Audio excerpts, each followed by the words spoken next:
This is KMJ at KMJNow.com or wherever you stream. Welcome to the Marc Kapetan Show. This is attorney Marc Kapetan, your host. Today's show is brought to you by the Kapetan Brothers Law Firm. We've been serving the Central Valley since 1995. If you or anybody you know has been injured in an auto accident, a truck accident, or a motorcycle accident, give us a call at 559-498-8000. Or if you've been arrested or cited for a criminal offense, call the Kapetan Brothers at 559-498-8000. Kapetan Brothers. We are the Valley's law firm. Folks, we are doing a two-parter. This is the second part with John Kuchta. John Kuchta is a former FBI agent, former federal prosecutor, U.S. diplomat, and he was involved in the D.C. police headquarters ambush as a victim of a crazed killer who was out to exact revenge. After being shot 5 times during this incident, John Kuchta was awarded the Medal of Valor for heroism under extreme circumstances. And he told much of the story leading up to the shooting and part of the shooting on the last show. And so this is part 2 with John Kuchta, and I just want to welcome back, even though he's been sitting here because we pre-taped these, but I want to welcome back John Kuchta to the show. Thanks, John. Thanks for having me. Okay, listen, John. On the last occasion, we were talking about Benny Lawson, who is this gang member who was being questioned by the gang as for him being a snitch, and he wanted to prove to his family in a suicide mission in 1994 in D.C. that he was a loyal, faithful, tough gang member, and that he was going to basically exact revenge on the officers, not on the witnesses that he was being interviewed to find information on, but on the actual officers who were investigating the case, which is kind of be really rare and strange. And so Benny basically comes into your office on mistake, right? Correct. Yeah, he was. Our office is a mirror image of the office on the other side of the building of the office he wanted to go to. Yeah. So you're working cold case, and we talked about it last week, and folks, I want you to check out the podcast of it. You're working cold case unit. There's a homicide unit on the mirror side, and he's mistakenly told by 2 people that are going up, informants that are going up to your unit, yep, that he's going up the elevator with, that when he asks him, hey, where's the homicide unit? They said, well, follow us. We'll show you where it is because we're going there too. That whole mistake leads to this tragic death of 3 of your basically partners, friends, as we know by your emotions this on the last week. And basically 3 partners died during this incident, and you're shot now 5 times. You are now laying on the floor. Recount the injuries that you had, and now you're hearing basically a shake at the doorknob behind a locked door. Correct. Yep. So I'm shot in the heart, liver, kidney, lung, arm, right leg, shattered femur. I knew the heart was that was very significant and serious. I could feel that, like I said, a balloon burst. Yeah. The thing that was giving me the most pain, though, excruciating pain, was the shattered femur. So I crawl that door. I try to slide back a slide bolt on it, and I fail, and I fall back down. This is a locked door that has a combination lock that had been recently changed. Correct. And no one knew the combination. No one knew the combination. This is a back door that no one really used. A month before I'd gone through, it took me about 45 minutes to get into that office after they changed it. I had to call all kinds of people to get it. Yeah. And what I thought to myself is, like, I knew what happened, how long it took me to get into that office, a few weeks before. They can't get in the door. I'm not going to die here. Do you think it's potentially the killer, or do you know the killer's in another room? I think the killer could still very well be alive, right? So you're hearing the shaking at this doorknob, I hear detectives talking below, through the door to me, you know what I mean? And, asking for assistance. They can't. I hear them say, I can't get in the door. So I'm like, I'm not dying here, right? I crawl up to the door. I attempt to throw the slide bolt, just with my body weight at this point, grievously injured. I fall backward, and then I try a second time, and I slide that, with all my body weight, I slide that slide bolt open and turn the knob as I'm starting to fall down, and then the door pops open. Like I'm laying on the floor, kind of reaching up with all my body weight the best I can, because I can't use my leg, and I do that, and that's when the door busts open, and 3 DC detectives, with incredible risk to themselves, because they don't know what's on the other side of that room. They're not wearing ballistic vests. They're not, they're just in their, suit and tie. They come bursting in the door. They pull me out. They pull Hank out. Unfortunately, they didn't see Mike because he had slumped behind the desk, and they start pulling me down the hallway, where, there was EMT people that were waiting and started to work on me. Right. This whole incident lasts how long? Maybe 30 seconds. So the shootout with me in my room, then he goes in, the shootout with Martha. Then after he kills Martha, he takes her gun, because his gun was disabled at this point. It jammed, so he takes her gun off the ground, and he, she lays there dying, and then he kills himself. There is a moment that you're being dragged through the hallways, basically these other detectives saving you from any potential future harm. And we recounted last time that you said, listen, I was praying, and you saying, I'm not going to die. You actually asked for a priest as they're dragging you through, whether it's to give you your last rites, or whether it was to just have someone come and pray over you. But the religious faith that you have extends even farther than that, because your father had passed away. He was a medic corpsman back in the day. He had passed away years earlier. And what did you experience during that that time? So I'll try to keep it together on this one. But I'm laying on the floor, and it just seems to me it's taken a lot of time. They're cutting my clothes off. They're putting, it's a sunken chest wounds. They're putting like a saran on me. And it's like, I hear all this radio chatter and, people I know around me, and it just seems like it's taken forever to go. And I till this day, I swear to God, I could hear my father's voice, who's dead at this point, but I could hear him say, you got to get him out of here now, And almost immediately at that point, someone, they moved me over onto a sheet, because they didn't even have a stretcher there. They dragged me down the hallway on a sheet, people on both sides, and then they go down a back elevator, wasn't like the main elevator, and they and right as those doors opened, there's a waiting cot, with paramedics, DC paramedics. They take me down. It's a beautiful sunny day in Washington, D.C. that time of year. It's like in the 40s. The leaves are all falling. But and there was another D.C. detective that I knew. He jumped in there with me in the hospital, and he talked to me the whole way up to Washington Hospital Center. Looking back on it, and is there a way that you resolve that in your mind? Your dad was a medic. He was a corpsman. I'm sure. In fact, beaches in World War II. Yeah. And when I heard it, my dad had this story where he had basically told his men for a helicopter they were picking up wounded, you got to get him up, you got to get him up, got to get him up. And fortuitously, that turned into something that I'll talk about on another day. So it would have been words that your dad would have said as a corpsman, potentially. We got to get this guy out of here now. You got to get him off the battlefield and into triage as soon as possible. Right.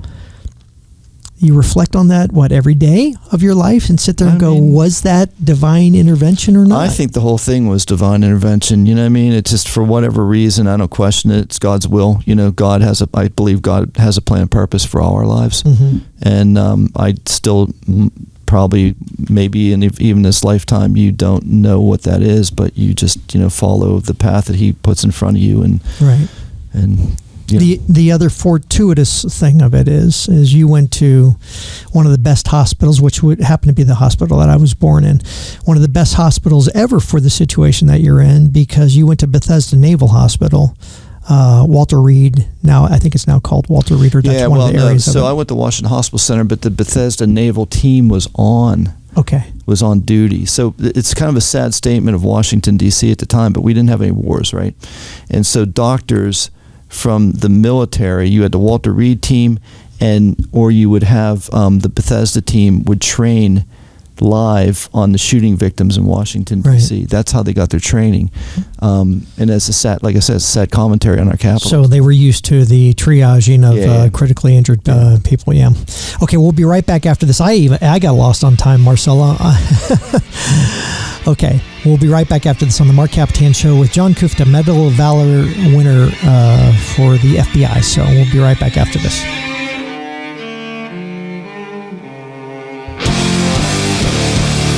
It's News Talk 580 1059 KMJ. Welcome back to the Marc Kapetan Show. You can check out all of the shows on KMJ at kmjnow.com or wherever you stream. You can check it out on the podcast. Go get the KMJ app. I use the KMJ app, Marcella.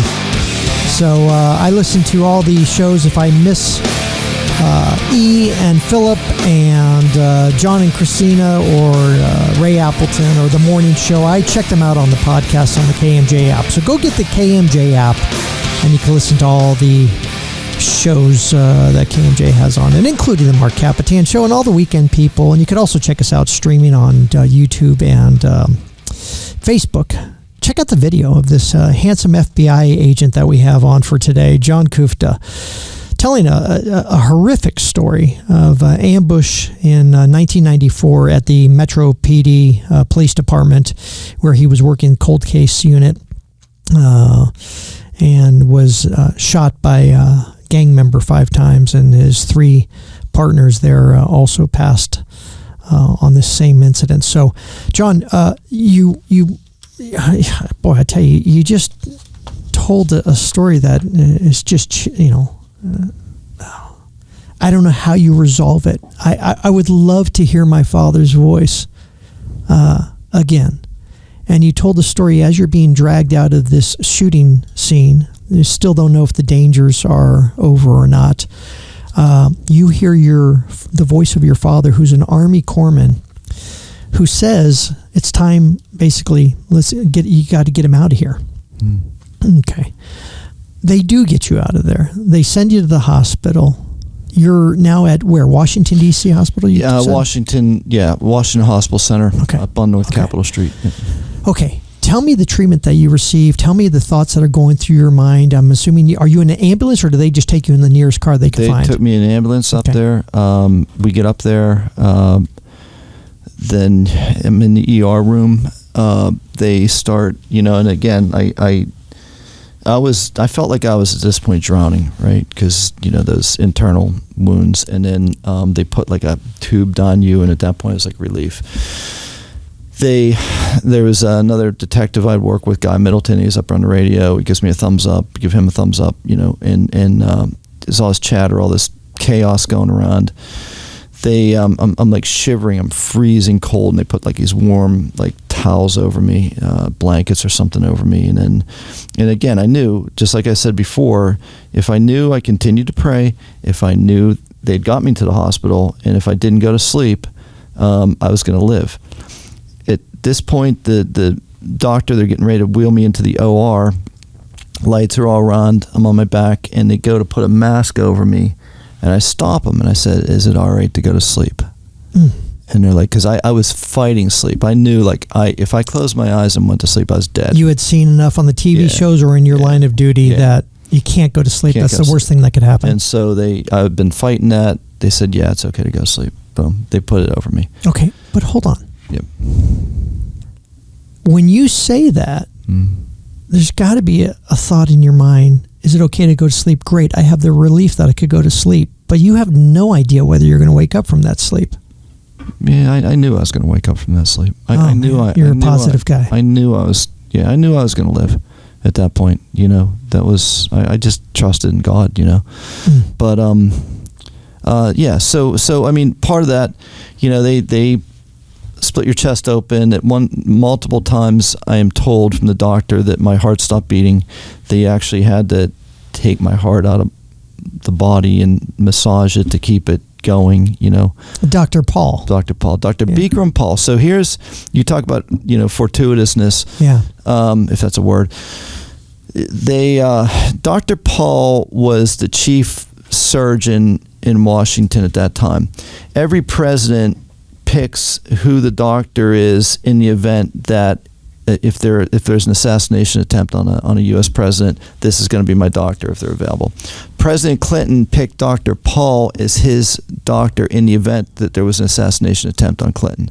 Wow. That's who happened to be on duty when they wheeled me in, and that's the doctor that I got. And it's like, you couldn't have any better than that. Couldn't have any better than that, right? Oh my God. The same doctor that was picked, for the president. It's my understanding that, and I couldn't quite hear what was said, but I was in Armenia one day, and they said, "Hey, do you want to watch a heart surgery?" I go, "Yeah," and they go, "Oh, here, put on the lead suit, and you're going to come on in." And I was like, "Wow!" Mm-hmm. And the little boy who they were doing heart surgery on woke up at some point, and it always, it was a very tense, scary moment. But you said that there was a detective friend, I want to say his name was Jimmy Cottle. Oh yeah, that's when we came out. Yeah. That had said something to you as you're still sedated, etc. And I couldn't understand exactly what he had told you. So they wheeled me out, and now they say there's no way because I was totally drugged at this point. And as they wheeled me out, but it did happen because people verified that this in fact happened. So after the surgery, they wheeled me out, and the entire Washington field office, the FBI, all these people I worked with are lined up on both sides as they wheel me down. And I remember, different people there who were there, I verified subsequently. But I remember Jimmy, who I worked with on a drug squad prior to going over to cold case. Jimmy gets on my face, "It's going to be all right, JJ." It was a funny nickname he gave me back at the time because I always wanted to get on action, and I was young, stupid, but he called me Johnny Jumpbot, so JJ. Johnny, Johnny hold Jumpbot, on. yeah. Jumpbot? I'm from Pittsburgh. I'm sorry, okay. I have a funny accent, but Jump, J-U-M-P-O-U-T, jump out, Johnny Jumpbot, because we'd jump out on drug dealers and stuff like that. Back in the day, so jump out squads and stuff like that. Yeah. So reckless and stupid in my youth, Right. But, throw it in, all in harm's way. But basically, Jimmy got done. "It's going to be all right, JJ." And I remember that, and he did say that. Yeah. Now they're saying I couldn't remember. There's no way I could have known that, but subliminally or whatever. How long is recuperation for you? Years. But so yeah. I got out of the hospital this happened November 22nd. I got out of the hospital a couple of days before Christmas. I was back to work April 1st. I went over to the U.S. Attorney's Office May 1st. They assigned me over there because I was an attorney, and I had a gun and a badge and a limp at that point. And while I was recuperating, I prosecuted cases at the U.S. Attorney's Office. While you were recuperating in a wheelchair? I was out of the wheelchair at that point. Okay. I was using a cane, and then gradually I had several operations. Subsequent to that, yeah. But it took months, if not years. Yeah, still to this day. What's the long lasting effect? I've always taken a fit test. When I got returned to duty in the end of 1996, full duty, I always took the fit test and passed it. And you became a federal prosecutor, which we're going to talk about. But even after that, you said I got to get back into the action. You went back to the FBI. Yeah, went back to the and I spent my career as an FBI special agent. We'll be right back after this with John Kuchta from the FBI. Right after this on KMJ. Welcome back to the Marc Kapetan Show. We are on with John Kuchta, who is now a friend of the Kapetans. John Kuchta, who is a FBI agent, was the victim of the 1994 ambush shooting of 3 officers who died in the line of duty at the Metro Police Department in D.C. John was critically injured, and he was a Medal of Valor recipient as a result of his heroic actions, and we're going to get into a few more of his medals and awards. The probably one of the most highly decorated, right? They say FBI agents ever. I don't know. I guess. See, that's the answer from a highly it all goes decorated back in the box guy. when you're done. Yeah. Speaking about valor and dedication and boy, should be receiving many awards and medals. Lenny, your wife, Elena. Helena. Yep. Elena. Yep. My rock. Your rock, huh? Yeah. Yeah. Yeah, my rock for 35 God and years. God and your wife, right? Yeah. Yeah. My dad used to have a thing. He'd say, "God, family, country." Mm-hmm. Don't forsake your God. Next, you don't forsake your family. Next, in that order, don't forsake your country. She was by you at the whole time. Yep. Yeah, at my side. When I came to, she was there. I'm assuming that mobility was an issue, bathing was an issue, all Pushed that me kind of around stuff. in a wheelchair. Yeah. I mean, I think, the whole time. Here's the interesting part of it too, though, is you had a 8-month baby at a time. Mm-hmm. At the time. Yep. Okay. She has a career of her own, right? Yeah, she's on a partnership track with a law firm. Large multinational law firm at that stage. Kept working for the firm at the time. Yep. Taking care of you, taking care of the baby, nursing you back to health. Mm-hmm. But here's the sort of the tragic thing is that you had 3 partners die. Mm-hmm. And you're in the hospital. You're recuperating. You couldn't attend any of the funerals. No, Lenny did she was the representative of the family for every one of them. And so she had to, I mean, she carried that burden. I can't imagine being there, seeing the spouses of these officers who died, and she's sitting here thinking, but for the grace of God, literally, I would have been in the same position. Did she have when you said, I'm going back to the FBI, did she have this sense of, yeah, hey, she had a what lot of reservations, sure. You know what I mean? And yeah. I mean, I didn't go back to, they gave us a transfer. We did that, for family, best place to raise kids. That's how we got down to Florida. And part of that was recuperating. But again, sacrifice. She gave up a phenomenal career because she just didn't have the career opportunities. But hold on, because you almost said, but I didn't go back to, and you were going to say investigations or cold No, I went back to investigate, but I didn't go back to DC homicide cold case investigations, right? But, yeah, Marcelo, watch this. You went to Afghanistan, prosecuted terrorists, you prosecuted drug dealers, cartel members, etc. in these states, right? So you're still... every opportunity to exact revenge. You're still right in the thick of it. Yeah, probably the most rewarding thing I did in my entire career, I guess, would be for the longest time I ran the Crimes Against Children Task Force, and I was on the child abduction response team. So high profile, it's like basically taking off, child predators and that. So that's pretty much was a big part of my career. Then we went overseas. Yeah, tell me about what's his name, Eric, a Russian tank commander. Oh yeah, Eric Hamadola. So when I went to Afghanistan, we got the ticket. They grabbed us, myself and my partner Ron Comers. They grabbed us because of our criminal background experience. We had to get a clean team. We had to get, they'd shut down the military tribunals. And they were this individual commit attacks on American and coalition forces over Afghanistan. So we had to go in and do a interview just like you would in any kind of case in the States, but we had to do a post-Miranda in Afghanistan. So really. So taken from the battlefield, these quickly, terrorists. Yeah, real quickly. He was a Russian tank commander during the Cold War, the old USSR, on the Finn border. He was radicalized after the fall of the Soviet Union. He went to Chechnya and fought with the Chechens. He went down to Yemen, and he was with bin Laden, after, when everything was going on prior to 9/11. After 9/11, he flees over to the Pakistan border, across the Pakistan border, what's called the federally administered tribal areas, the Fatah areas, and they would come back and forth and commit attacks. He committed an attack on a coalition base out there, where he was the commander. The attack failed. They planned on taking out American helicopters luckily their Dishkas jammed. Right. And then he escaped through the mountains.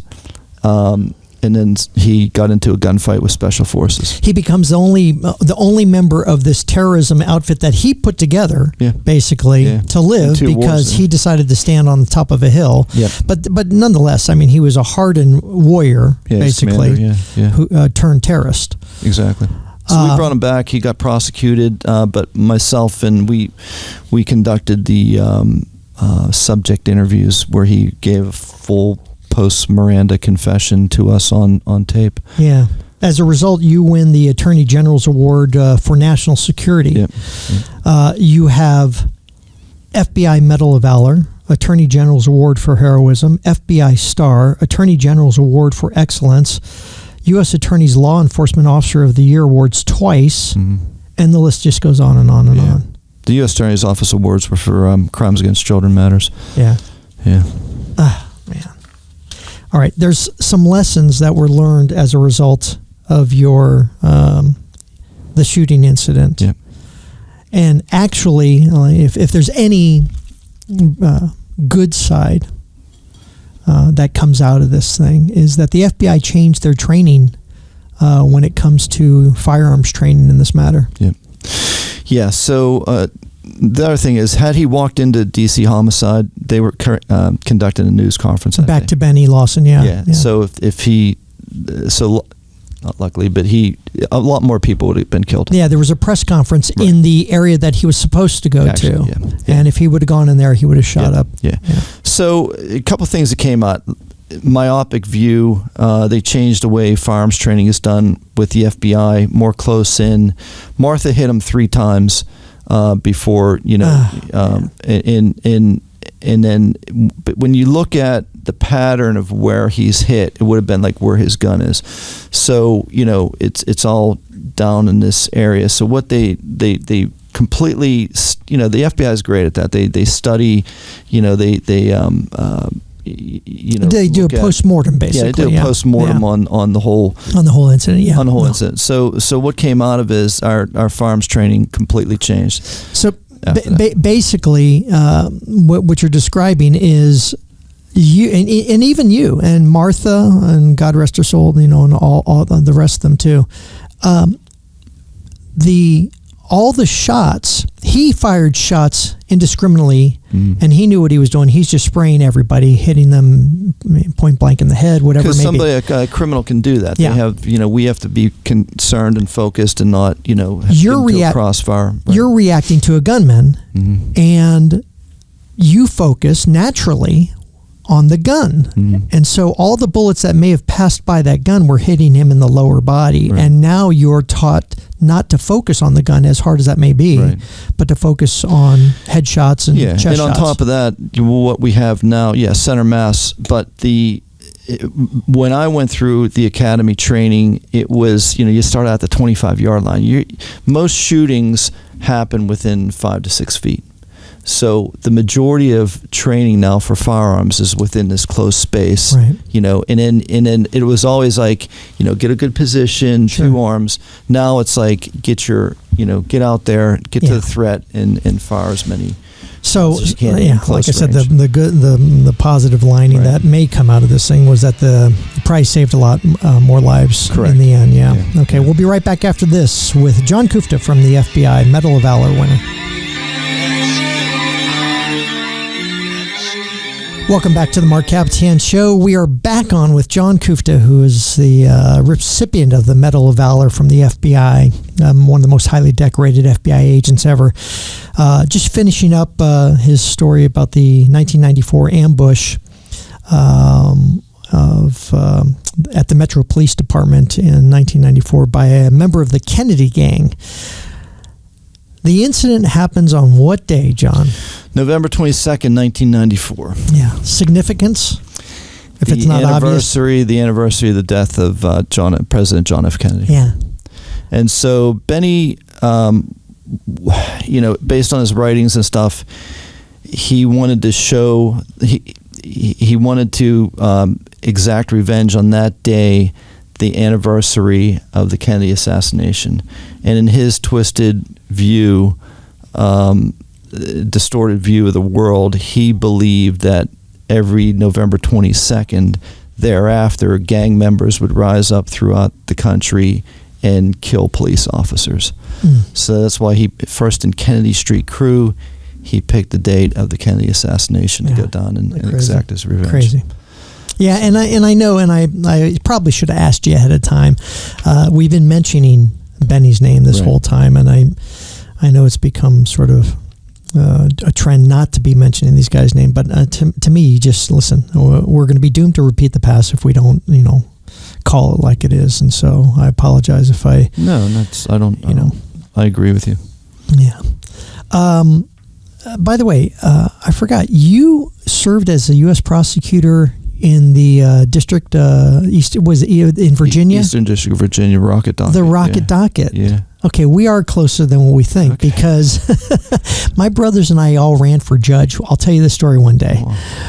And our basically platform was the Rocket Docket. Yeah. We were tired of the inefficiencies of the local courts, which, if you ask me, and I'm going to get in trouble for this, continue to this day. Yeah.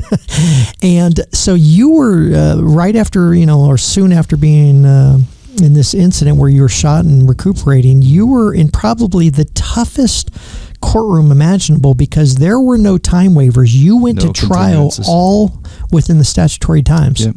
70-day Speedy Trial Act is invoked in every case. Yeah. There's no continuances unless there's really super extenuating circumstances, but rarely, if ever.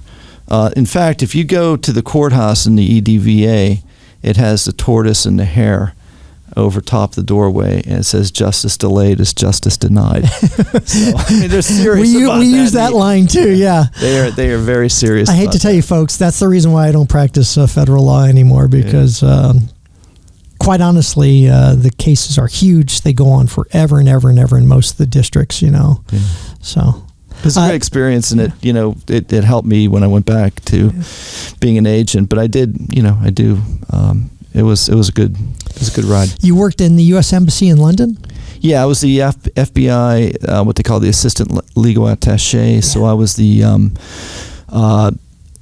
I was the FBI representative to Her Majesty's government. Oh, really? Look at you! No, but but we didn't bow down. I was a criminal FBI agent with no law enforcement authority over there because you're on a diplomatic mission. But I worked with Scotland Yard, MI5. It was fun stuff. Yeah, it was it's got to be a blast. Cool. And how long were you there? Close to 5 years. Oh, wow! We we got. The most wonderful thing that came out of London was my daughter married a British citizen, my son-in-law, and we couldn't have picked a better guy for my daughter. Wonderful addition to the family. And then we also brought back our, we legally immigrated our golden retriever back into the country. Ike, who's a British citizen. And does he bark with an English accent? No, but he does have bad teeth. But the son-in-law doesn't, hopefully? No. Perfect teeth. That's a misnomer. It's a bad joke. I don't know. I've been there a few times, man, and I don't know. It's pretty rough over there. Yeah, it's a great Love the place. Cornish pasties, though. Gosh, right? I love the country. Love the people. Beautiful. Love the people. Yeah. Right. Future for you? So, what do you do after you're doing corporate law now? No, I got out. Basically, I've kind of I still have a Florida law firm with a Florida law firm. I still spend most of my time back there. Unfortunately, I'm trying to get myself here. Most of my time, I'm a Florida barred attorney. Everything I do is federal. Yeah. Mostly on the administrative level. But I've focused my practice to only representing federal law enforcement officers. Like I said, when they're involved in shootings and employment matters, I represent them during internal affairs investigations, DOJ, Office of Inspector General investigations, whistleblower complaints, EEO type matters. Things of that nature. What made you want to be a cop in the first place, an FBI agent in the first place? I probably watched too many cop shows as a kid. Grew up with Hawaii Five-0 and Starsky and Hutch and all that stuff. And I always wanted to be I always wanted to be a detective. But at some point, you must have had this sense of, well, I'm going to do these things, but it's not going to be like the movies. But in your case, it literally is like the TV shows and the movies. Yeah. You've done a million things. You've had the most extreme of dangers and injuries. I think if you talk to most police officers, though, that is their life. You know, most police, most detectives, you are kind of living the movies, but a realistic version of it. And it's duty, it's service, it's duty. And it really, I think we're kind of getting away from that now, but it really bothers me what's happened in the last 15 years in this country with this villainization of police. And look, with the anti-police rhetoric. Yeah, I mean, you know, defund the police and all this nonsense. I mean, look at every city where they did that, you know, and you know, this is the most beautiful state in the country, in my view. California? California is probably the most beautiful place in the world. Yeah. And, you know, you completely screwed up, though, politically. Places like San Francisco, Paris on the Pacific, you will never see any city in the world with architecture as beautiful as that. But look what this type of crazy mentality has done to, you know, to these places that, you know, look, it's easy to destroy something. It's hard to build. And you know, law enforcement, day in, day out, they put their lives on the line. They willingly do that. And are there bad cops? Sure. Very small minority. Are there bad dentists? Yeah. Are there bad lawyers? We know a lot of them. Well, right? yeah, a lot. but my point is, it is, you know, every day they might not come home. Yeah. You know, you can go to the wall in Washington, D.C. and see all those names. And I mean, look, you know, people say freedom isn't free. I mean, people, you see a cop on the street, thank him for what he does. You know, freedom isn't free. Freedom, you know, we breathe the air of freedom here every day because people are out there sacrificing, you know, themselves and putting themselves in danger so that we can live in this, you know, wonderful society. And you could say that it's a line, but this idea that you say, listen, when you're sipping your latte in what was once formerly a ghetto area or something to that effect, a crime-ridden area, and you use this term, freedom isn't free, you could say this line that I'm about to quote you, but to you it really means something because you actually lived it and almost died it, if that's a way of putting things. And lost close friends who left, you know, who left behind spouses and children who grew up, you know, without a parent. Because you said freedom is not free because it's paid with the blood of officers like Mike, Martha, and Hank. Mm-hmm. Yeah. Yeah, literally. Yeah. And you witnessed it firsthand. Yeah. Yeah. You said every day is like Thanksgiving also, which I thought was just, I don't know if you meant to say it because of your religious sense of nature, but it's sort of ironic because this all occurred basically Thanksgiving Day, the day before Thanksgiving. Right, yeah. Well, I mean, we were thinking, you know, we were planning on going back, and this was like, you know, going to the office, didn't have it was a light day, you know. Next day we're going back to, you know, Pittsburgh to be with our families, but honestly, it is every day I get up and breathe the air. And everybody, you know, wake up because you know you watch the news and you see Washington D.C. and you hear the sirens on every Rose Garden newscast, and so it quickly slips back if we don't pay attention and respect the police like we should. Loved having you on the show. I think I have a new best friend, guys. Love being on the show. Yeah, I think it's great. So, John Kuchta, Medal of Valor winner, recipient, I keep saying that, from the FBI, one of the most highly decorated FBI agents ever, and just a great story. Thanks for being on the show. Thank you. We'll see you next week on the Marc Kapetan Show. Thanks to my wonderful, lovely producer, Marcella Solorio-Taylor, who is intently listening to this story. We'll see you next week on the Marc Kapetan Show. This is KMJ.